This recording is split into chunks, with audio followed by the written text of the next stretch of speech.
Thank you. Thank you. Wow. Well, that was thank you. Thank you very much. That was the best rendition I have ever heard of how great they are. Don't you think so? By the way, I want to, first of all, thank Rick for the promotion from master's degree to PhD. That was the easiest degree I've ever earned. But we're not going to tell him I don't have a doctorate because he's going to lower my fee, you know. So we'll just keep going on with that. This weekend has been so hot. I can't believe I was here. I don't mean hot temperature-wise. I mean hot in this room, right? I know a lot of you guys were here for earlier services, right? And my wife and I made most of them. We missed the earliest one with Norm Geisel this morning because we have kids, right? Little ones. Tell you about that in a moment. Let's see. Darrell Bach last night, J.P. Moreland. This morning, Norm Geisler, William Lane Craig, Dinesh D'Souza. I mean, I know how you guys, if you've been to some of those sessions, you're feeling right now. Like the Far Side cartoon, where the guy's in like math class or physics and all the things around the board, and he said, "Professor, can I please be excused? My brain is full." How many of you feel like that right now?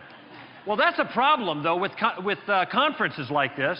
I'm so glad to see them. I'm glad to see it at this church.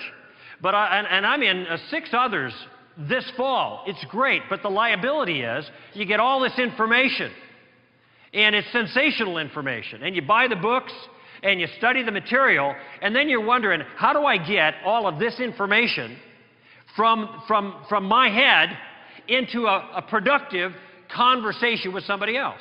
How do you get from the content to the conversation? How do you get from the scholarship to the relationship?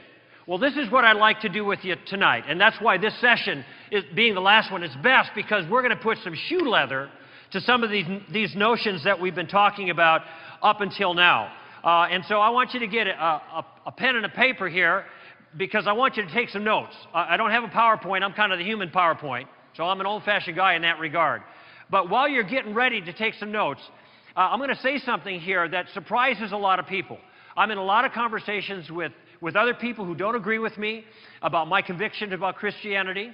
And a lot of times you think about that as evangelism, but I never think of myself as an evangelist, because I never have it as my goal in hardly any conversation to lead that person to the Lord. I'm not trying to get them to the foot of the cross. And I know there are a lot of pressure in some churches to kind of get to the gospel. If you get in a conversation, you got 5 minutes, give them the gospel. Well, I don't agree with that idea, and I'll tell you one reason is that there are a whole lot of people that get 5 minutes with the gospel, and they haven't the foggiest idea what you've been talking about. There is so much brush in the way, in the way people think about things. There are so many obstacles now. There are so many distortions about Christianity and everything that you can give them the simple gospel and you're speaking Greek to them. So that's one problem. We need more time, what Francis Schaeffer used to call pre-evangelism, where we lay a foundation and we get our terms straight and we have some relationship that we built to be able to have access with a message that makes sense to people. But the second problem is there are a whole lot of people in this audience that if you felt you had to go for the close right off the bat, you're not going to get started. You're saying, gee, that feels a little uncomfortable. I can't get to the foot of the cross. I can't close this deal in 5 minutes, so I better not even open my mouth. I won't even get started. I think of myself not as an evangelist, but rather as what the New Testament says I am. And there are gifted evangelists. Ephesians 4 talks about that. But Paul says in 2 Corinthians chapter 5 that every single follower of Christ essentially is an ambassador for Christ. He says, we are ambassadors for Christ, as though God were speaking through us. We beg of you, on behalf of Christ, be reconciled to God. And so Paul saw himself standing in between his sovereign and those people that his sovereign wanted him to reach, and he was willing to do whatever he could and to say whatever he took any opportunity that he had available to him to try to make as much progress as he could at any circumstance. I've become all things to all men in order that by all means I might win some. And this is my attitude. And so when I go to university, and I've spoken to more than 50 of them in this country, and I address them, I tell them I'm a follower of Jesus Christ. Jesus of Nazareth has transformed my life. But I'm not here to convert you tonight. I have a more modest goal. I say, I'm here tonight to put a stone in your shoe. I want you walking out of here annoyed, in a good way, about something I've said.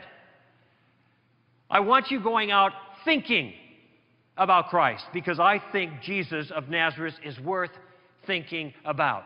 So my goal in any conversation is not to get them to the foot of the cross. I mean, there are other people that are good harvesters. They can do that. I don't see myself as a harvester. I'm more of a gardener. And I think that there are a whole lot more gardeners out there, like you probably, than harvesters. And some people who are good at harvesting, you know, God puts them in the right place at the right time. They bump up against the fruit drops in the basket, and they think, oh, this is simple.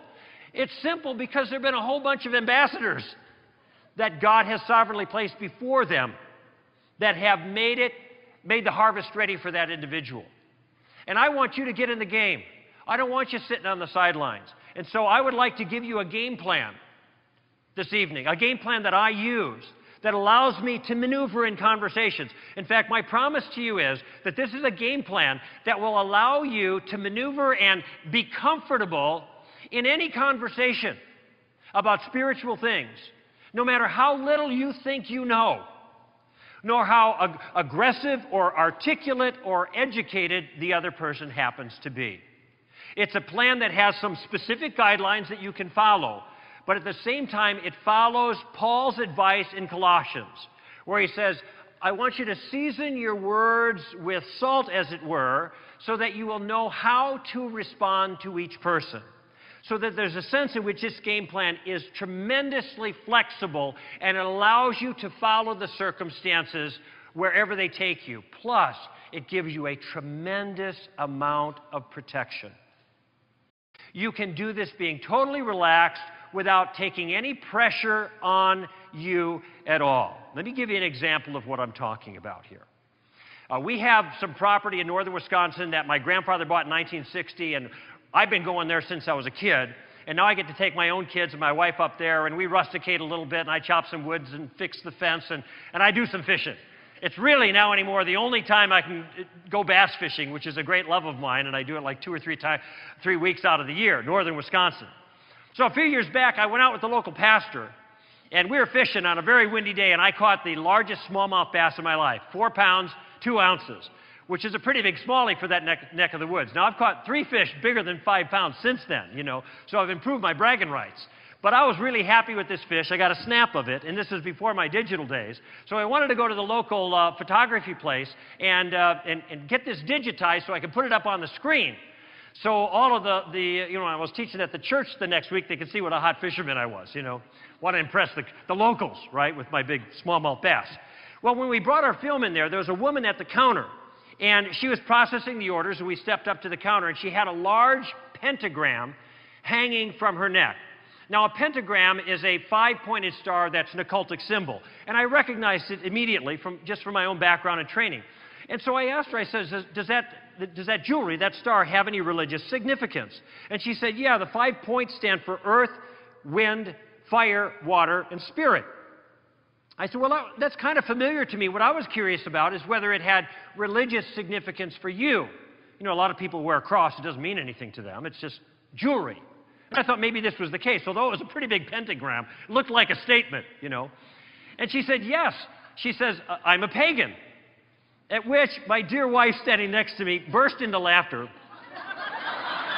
And then, sorry, honey. And then she said, gee, I'm really sorry. I didn't mean to be mean or rude or anything. I just never heard anybody admit it before, is what she said. She'd only heard the word pagan, you know, when her girlfriends would call their kids in. You know, get in here, you bunch of pagans, you know. That kind of thing. Well, the woman went on, and she didn't take offense, and she said, no, this is a kind of an earth religion in which we respect all life. And I said, well, then you're Wiccan. In other words, you're a witch. And she said, yes. And then she went on to explain some of her views about respecting life, and it occurred to me, and I actually mentioned this to her, well, if she's a witch who respects life, and that's a central part of their point of view, then she would probably be pro-life with regards to the abortion issue. And I asked her about that. She said, actually, I'm not pro-life, I'm pro-choice. And I said, isn't that unusual for a witch? I mean, most witches, as I understand it, are pro-life.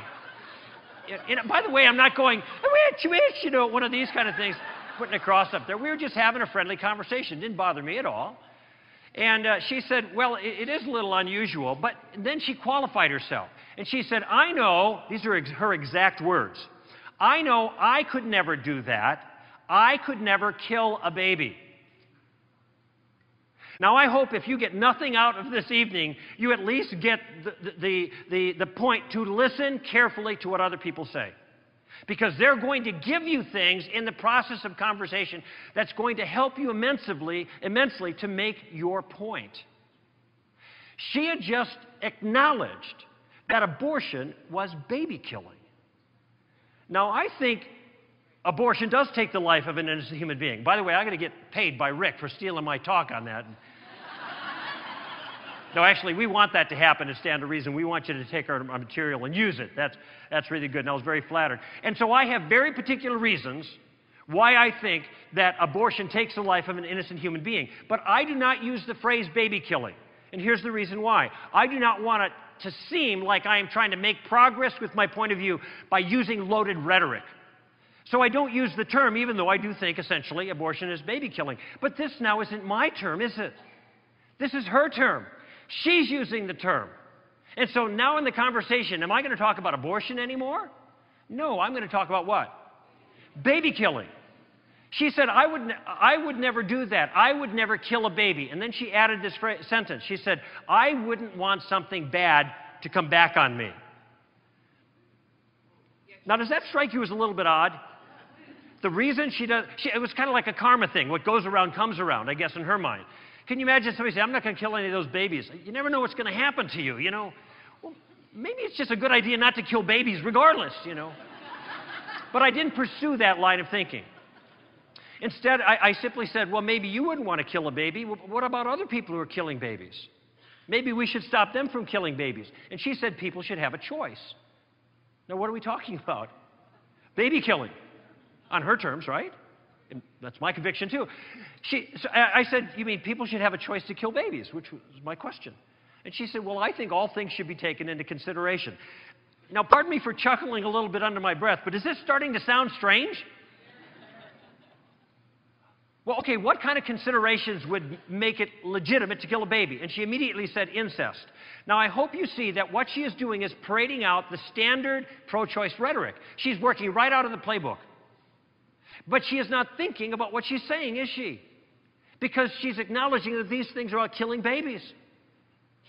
And so I brought that to her attention. I said, let me see if I can understand your point now. If I had a 2-year-old standing next to me, and at this time I didn't have any kids, now I got a 4.5-year-old and a 20-month-old.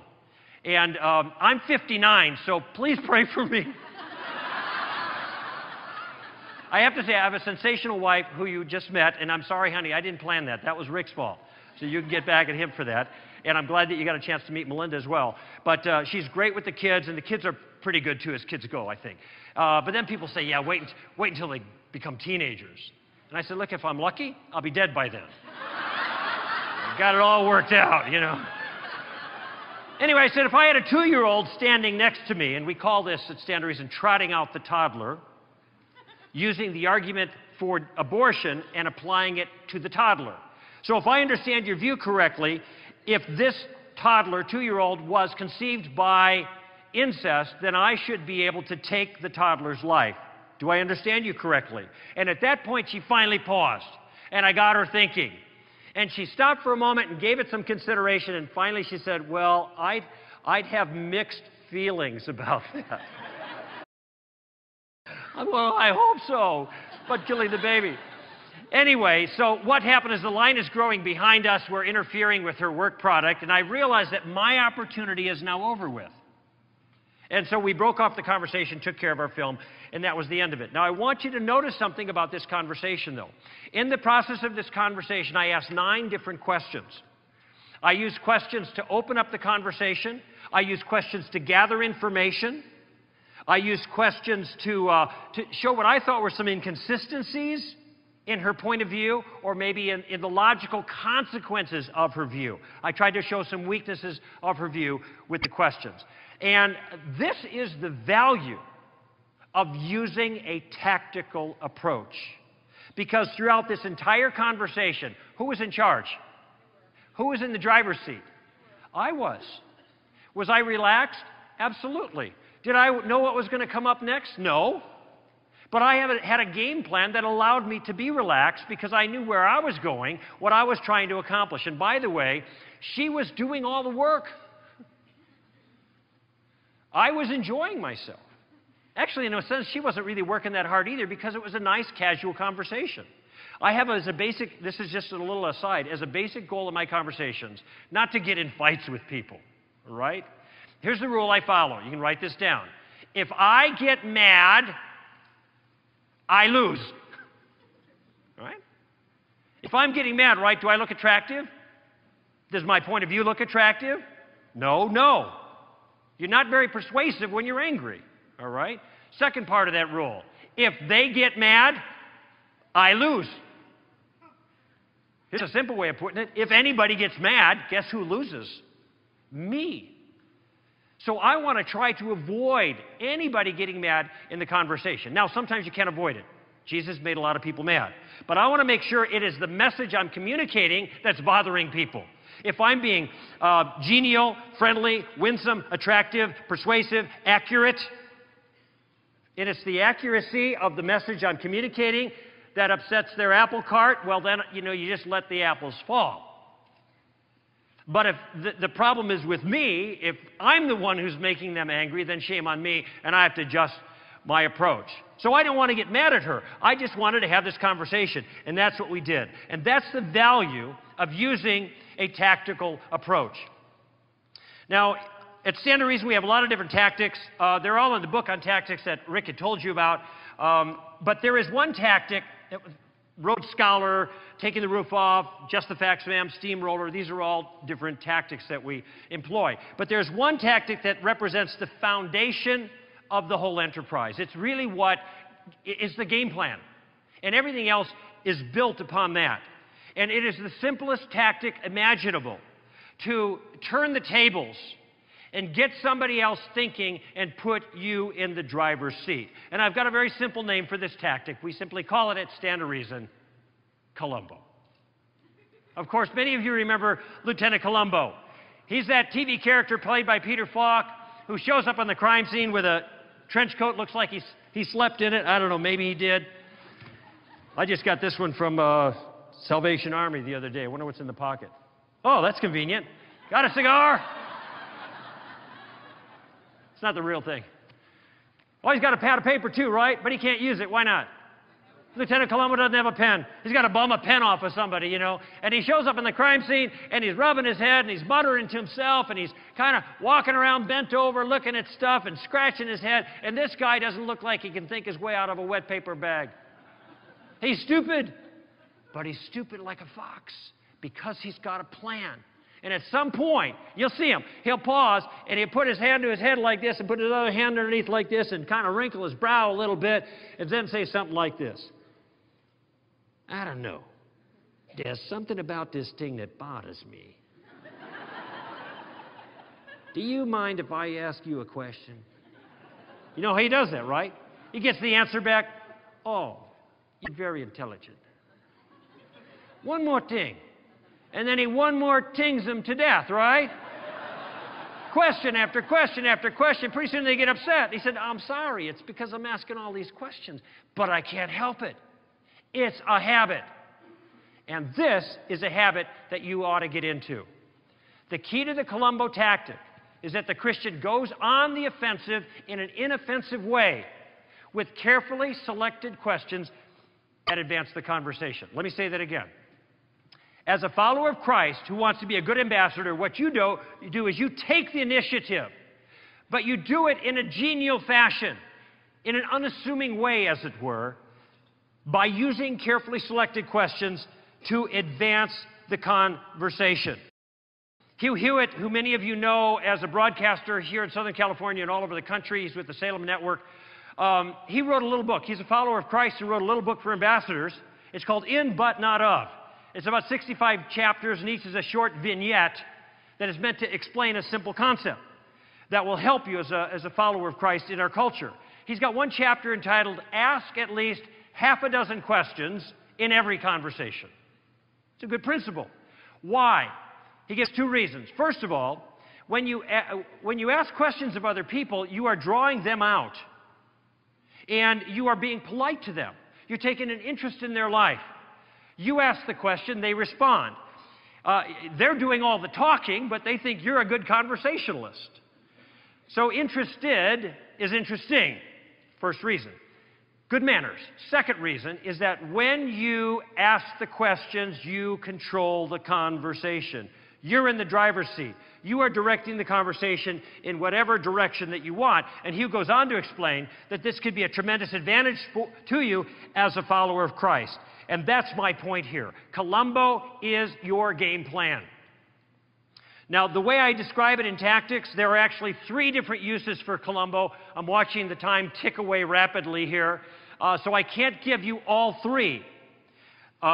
The tactics book has everything. There are tactics CDs and DVD training tools out there. You can check those out if you want. There's material on our website at str.org, so you can get a more expansive view of the project there. But I want to give you the basic core game plan that entails the first 2 uses of Columbo.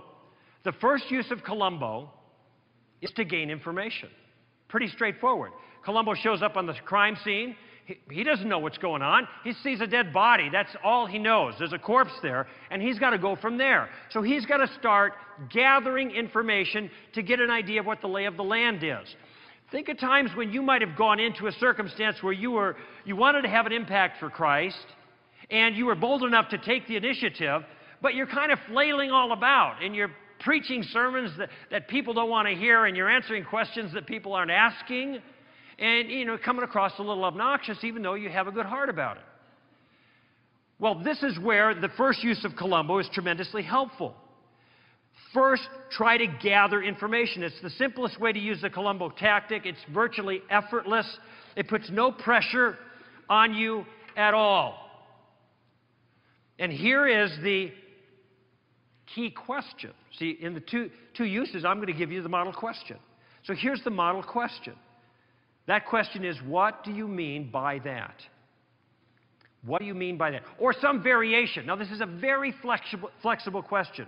What you are doing is you have just heard the other person say something, or you've observed something, and you are simply gathering information to get more detail about that thing. Remember the witch in Wisconsin? How did I start the conversation with her? I saw the pentagram, and I asked her a question. And the question was, what do you mean by that?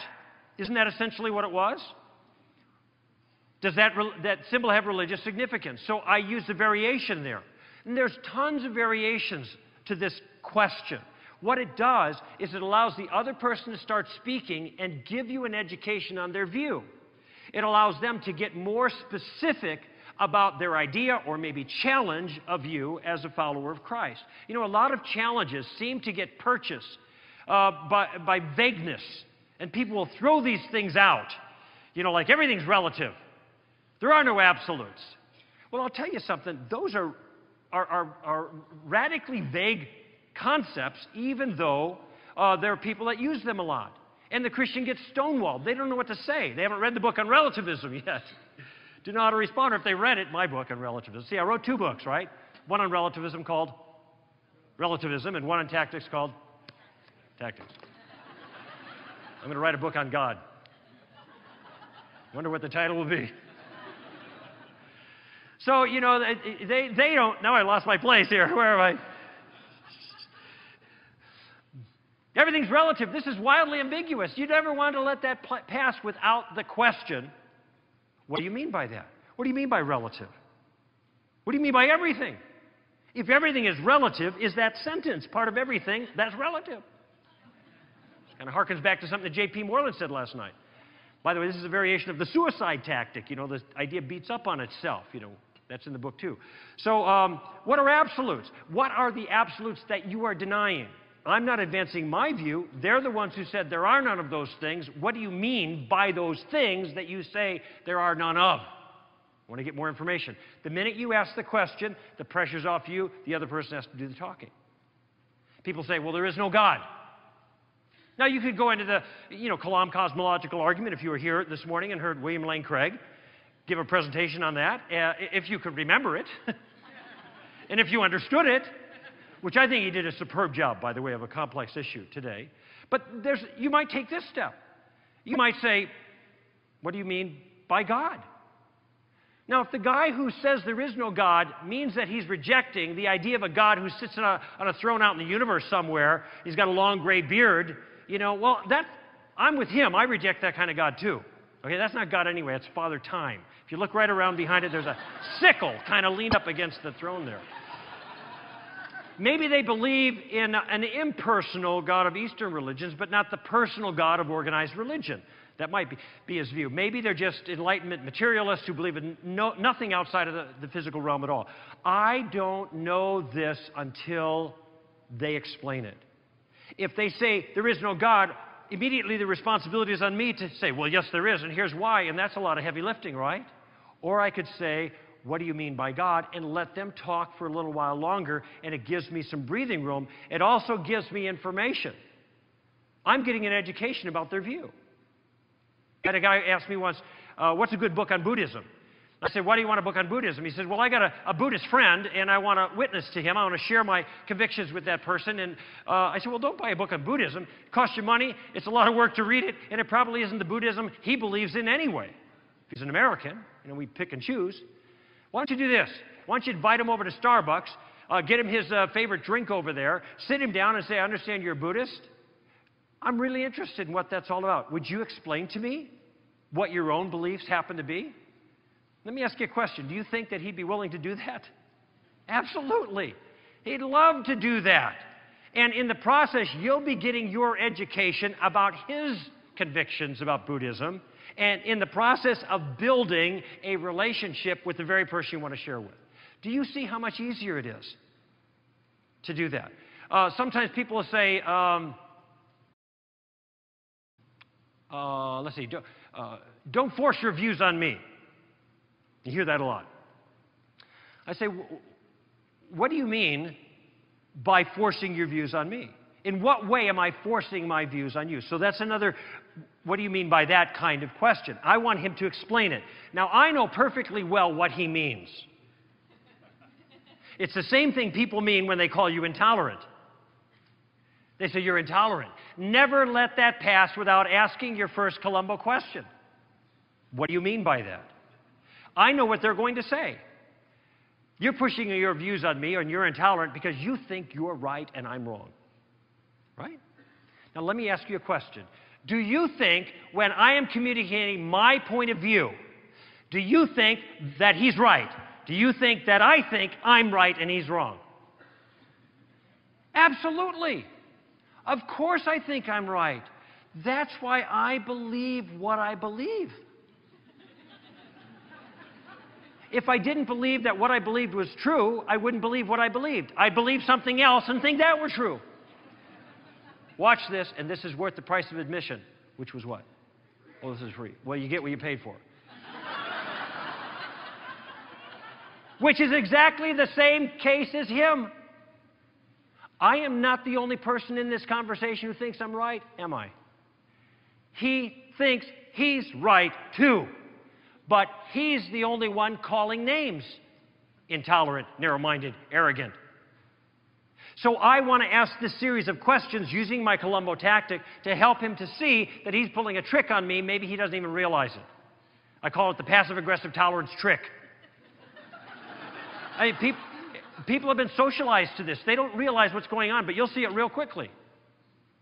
You're intolerant. What do you mean by that? Well, you think you're right. Yeah, I guess I do. I could be mistaken, maybe, but do you think you're right? Now, what's he going to say? All my beliefs, I think they're dead wrong. He might do the, what I call the postmodern two-step and say, well, my beliefs are true for me. Well, then, why are you talking to me right now? Because it's clear that he doesn't think his views are just true for him. They're also true for me. That's why he's trying to correct me. All right? So then my final question, why is it, and this is all part of the dialogue, I think you're following this, why is it when I think I'm right, I'm intolerant, but when you think you're right, you're just right? What am I missing here, is what I say. Now, I'm not missing anything. He is.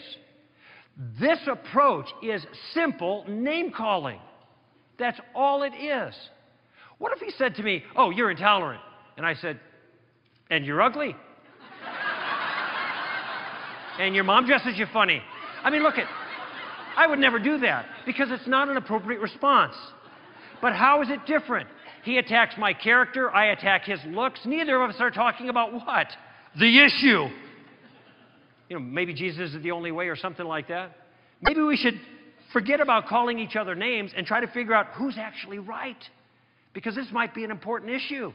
And this is the tactic that is used from the least to the greatest in our culture now, is to attack the messenger, find something wrong with the person who holds the belief you don't like, instead of addressing the belief. And it happens on the street, on TV, from the bottom to the top. And it's nothing but nonsense.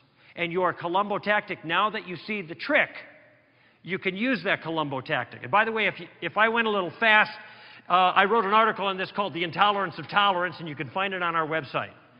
And the whole dialogue is right there. So that's the first application of Columbo. By the way, you see how easy that is? All you have to ask is, what do you mean by that? And you can ask it all day long until the cows come home. Now, there is one exception to this. Gentlemen, if your wife says you're an idiot, don't ask her, what do you mean by that? She may oblige, give you more detail. Incidentally, I'll tell you one funny kind of response to that challenge, or when I ask people, what do you mean by that? Oftentimes I get the Simon and Garfunkel response. The sounds of silence. Because people don't know what they mean by the slogans they often use. Do not be surprised if you ask somebody, what do you mean by that? And they pause for a minute and scratch their chin and try to figure out what they do mean, because most people have not thought about the things they say. Now, this is true on both sides of the aisle. I'm not beating up on non-Christians. Christians are just as bad.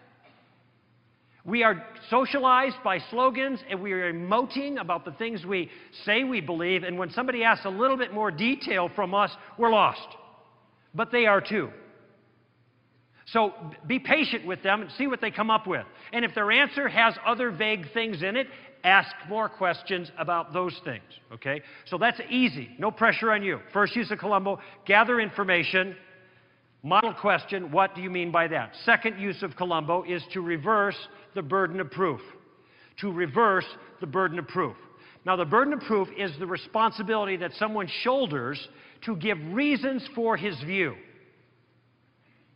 Now, who in any conversation has the responsibility to give reasons for their view? The rule is the person who makes the claim bears the burden. In other words, if you say it's so, then you should be willing to give reasons why you think it's so. I think thus and so, and here's why, and maybe that will persuade you, maybe not. Now, here's the key. The principle is that for far too long, the other side has gotten a free ride. People object to our view, they give an alternate view, they make a statement or a claim, and then they sit back with their arms folded and they wait for us to refute them, when it's not our job to refute their claim, it is their job to defend their claim. Now, I'm speaking in tactical terms here. I'm not, like I said, I'm not looking for a fight. But what I don't want to do is just let people tell whatever story they want to tell and then feel like they've done their job. I was on KFI. You guys all in Southern California, you know KFI, right? More stimulating talk radio, you know, those guys. The shock jock talk radio guys of Southern California. And I was asked, I've been on there 3 times, and I've been asked this one time to talk about intelligent design over and against, evolution. So I make my pitch, and then they open the lines, and people call in and try to beat me up on this evolutionary issue. One guy calls in, and he starts invoking Big Bang cosmology against me. And J.P. Moreland made this point last evening. It's one of my favorite lines, that if there was a Big Bang, it seems to me there's got to be a Big Banger. You know, this is pretty straightforward. So the Big Bang works on my side. That's evidence for my view, not his. And he says, no, no, no. And he's going to now tell me how he can get, something from nothing. It's like the guy who's got no money in his bank account, but he keeps checking his statement every month to see if he's gotten any interest. You know, weird. Here's what he said. I got the actual words here. He said, well, I don't think it is. It's not on your side because, and here's his explanation, you could start with a base of nothing, and you could say that there was nothing but an infinite continuous moment, and eventually one tiny, little insignificant thing happened. A point happened in the nothingness. Well, that's the problem, isn't it? How do you get a little point in the nothingness? I guess a really small point. It's easier. I don't know. And then that point expanded, which is extremely simple. It requires no intelligence. So no intelligent God had to intervene. All we need is a tiny little imperfection in the perfect nothingness. And that imperfection expanded. It became variegated and increasingly complex. And soon you had galaxies and planets kind of spitting out of this. Now, I don't know what you make of this, but I got to answer this question. And I'm thinking, is this guy on drugs or what? You know, apparently the way he views it is that here you start with nothing, and nothing is like a big pond, and then something comes from somewhere and drops into the pond, and the pond of nothing gets agitated. It starts barfing out planets and solar systems or something. But you know what was interesting is the way he started.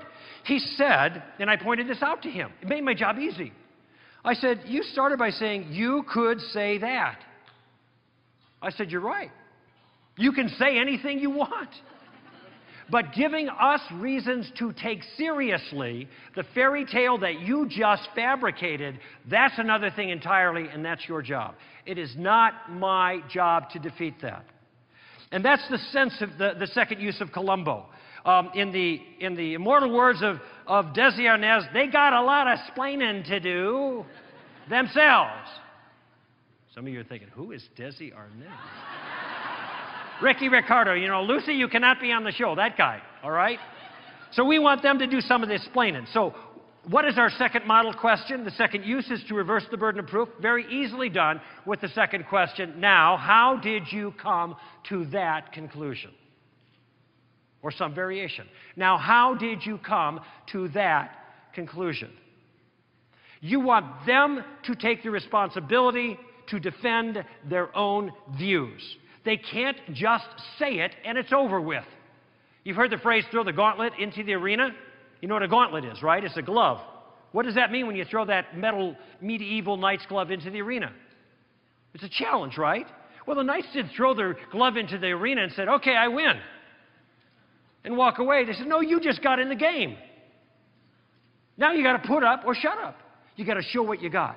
And by the same token, when there are people that have a different point of view than we have, that's fine with me. They can come on down. I'm glad to talk with them about it. But I'm not going to let them act like they win just by giving me their explanation. They've got to answer my next question once I'm clear on what their view is. They've got to tell me what reasons they have for that. And again, don't be surprised when you get the Simon and Garfunkel response, because it happens all the time. Because the question is charitable. It presumes that they have come to a conclusion.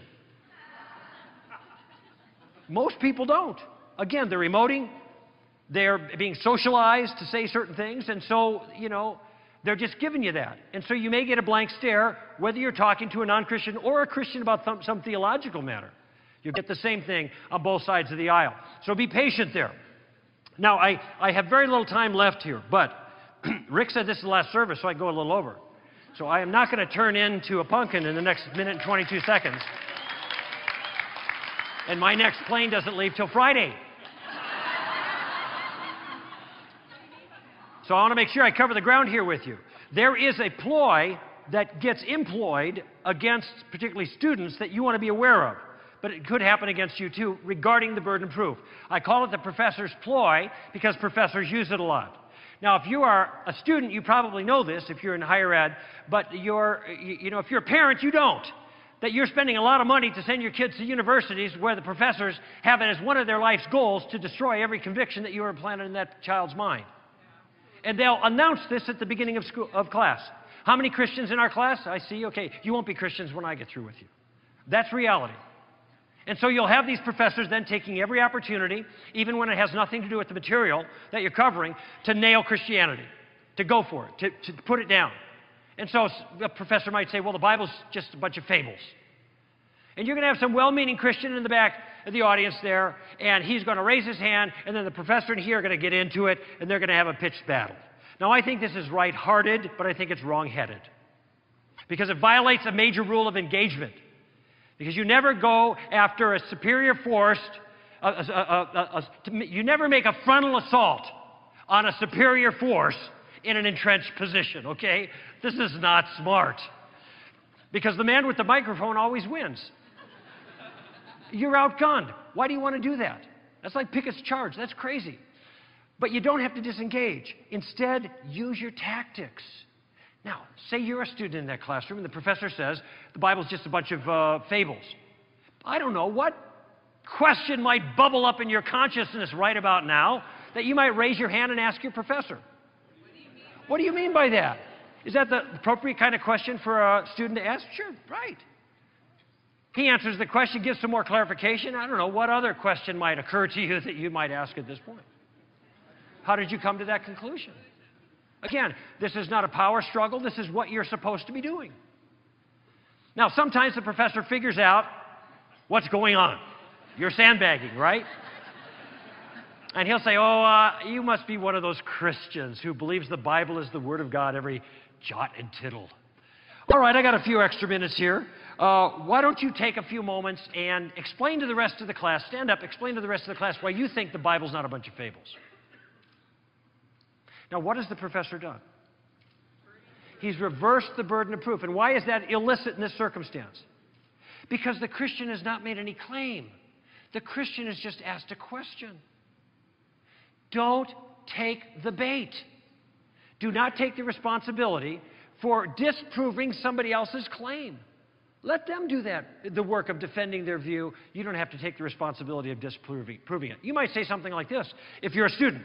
You might say, well, professor, you actually don't know what I believe, because I never said anything about what I believe. All I've done is ask questions. I just want to know what you believe, what you meant by what you said, and what your reasons are for it. That's all. I'm just trying to get an education. Unless you want us to trying really hard. Unless you just want us to take this all by faith, you know. You don't want to say that.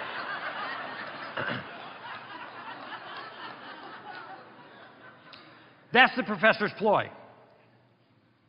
There's another use of Columbo, these two questions that represent your game plan, that really will help you stay out of what I call the hot seat.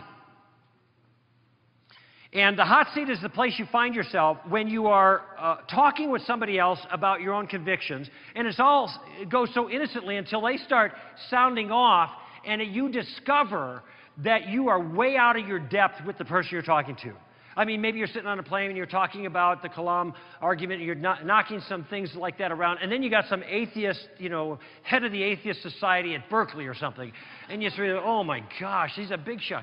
And then they start throwing a bunch of stuff at you that you're not capable of dealing with. You're being overwhelmed because they know more than you do, and you're thinking, I wish I would have never opened my big fat mouth, because now you're in trouble. Well, this is where your first two Columbo questions are golden, because they can get you out of the hot seat. When you find yourself in a conversation where you've been on the offensive in a certain sense, making your case, and all of a sudden you're overwhelmed by a fast talker with a lot of information that you can't deal with, here's what you do. You shift immediately from persuasion mode to fact-finding mode. And you practice a little of what I call kind of a conversational Aikido. You know what Aikido is? That's that self-defense where you use the other person's energy against them. You don't fight it. You basically say, come on down. All right? And here's how it looks. You say, oh, wow, it sounds like you know a whole lot more about this than I do. I wonder if you could do me a favor. Could you slow down just a little bit and then clearly explain to me what it is you believe? And I'm going to take some notes on this, and I'm going to write that down. You tell me what it is that you believe, and then give me the reasons why you believe it. Now, notice those are the first two Columbo questions. That's your game plan. and then let me think about it.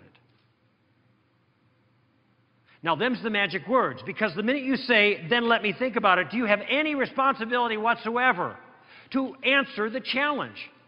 No. You've already said, I'm stupid. I know nothing.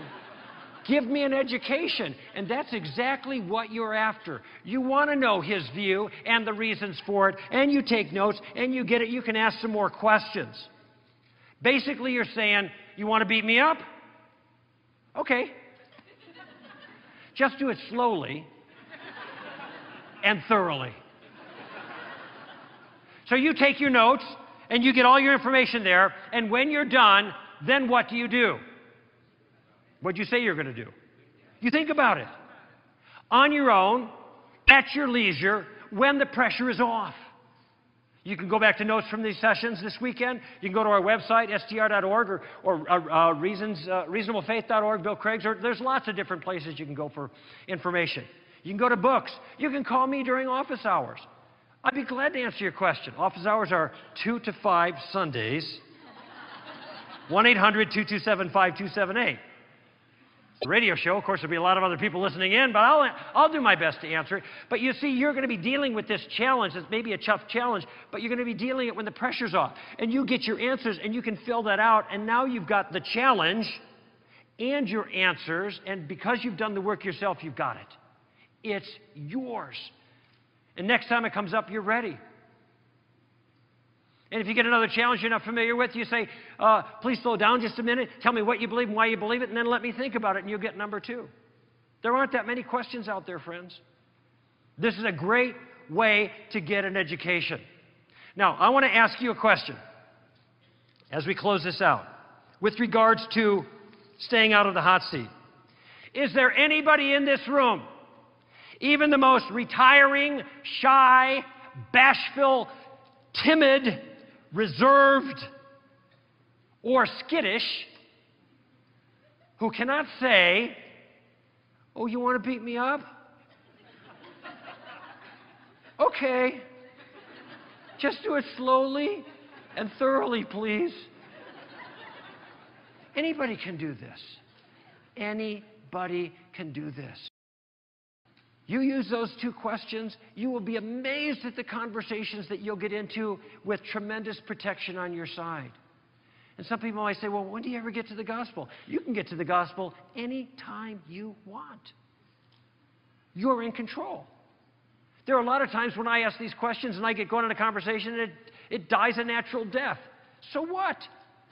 God's in control of these things. I take the opportunity He gives me, I follow it where it leads, and I walk away from it, and I don't worry about it because I serve a sovereign God who's able to manage the whole thing. And if I get a little bit more information, I get a little bit more training, maybe I can take it a little further next time, and that's the value of getting this kind of training.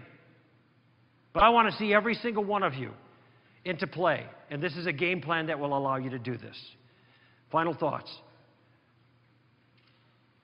The end of the book, last chapter of the book, it's called, I talk about a Marine motto. I like the Marines. They're doing good work. Thank you. Well deserved. I like that their main motto is Semper Fidelis, or short Semper Fi, Latin for always faithful. That's great. That is a great motto for Christians, always faithful. But they also have a training motto that I take to heart. And when they're in training, and when they're working really hard, and when it really hurts to train, they speak their motto to encourage them. And the motto is, the more that you sweat in training, the less you bleed in battle. The more that you sweat in training, the less that you bleed in battle. Now, we're in a battle. Our engagements with those who disagree with us, I want to look more like diplomacy than D-Day. That's the way we interface. But the fact is, there is a spiritual battle going on, and we are being prepared, this conference is an example, for that spiritual battle. I want to help you sweat. That's what Stand to Reason is all about. That's why we mentioned the website. We talk about the book, and I hope you get the book, because it'll guide you through this. But there's lots of other materials as well.